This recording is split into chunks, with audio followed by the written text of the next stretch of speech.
Дневник студента – это сайт, на котором прежде всего студенты смогут размещать свои научные работы. А кроме того, здесь будут выставляться вопросы к госэкзаменам и другая интересная информация о жизни студентов. Хаважи Байсар – руководитель проекта этого сайта. Одновременно активист патриотического клуба «Рамзан» и студент Чеченского госуниверситета. Этот сайт поможет данным студентам без каких-либо трудностей размещать свои статьи или какие-то научные свои изыскания. Мы надеемся, что данный сайт будет поддержан нашими вузами. Этот сайт создан в основном для студенческой молодежи, поэтому их мнение о проекте просто необходимо. После опроса оказалось, что они весьма заинтересованы в этом интернет-ресурсе. Любое время, например, экзамен, любое время,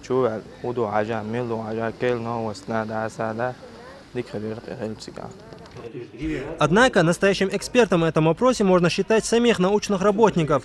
Руслан Гизиханов в системе образования и науки все последние 20 лет. Свой первый вуз он закончил еще в 1983 году.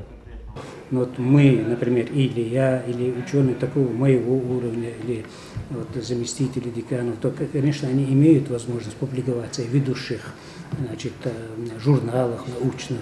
Ну а молодых-то нет таких возможностей. Это первые шаги. Вот, например, как ребенку нужна вот коляска сначала, правильно, для того, чтобы значит, вот, научиться ходить там. А здесь то же самое, чтобы научиться войти в мир науки, вот это очень большое подспорье для них. На презентации нового сайта, который уже действует в сети, собрались активисты патриот-клуба «Рамзан» и студенты. Здесь ребятам рассказали о сайте «Дневник студента» и раздали буклеты с краткой информацией. Сегодня у нас в Республике наука, развитие образования стоит на приоритетном направлении. Данный сайт поможет студентам сделать первый шаг в науку.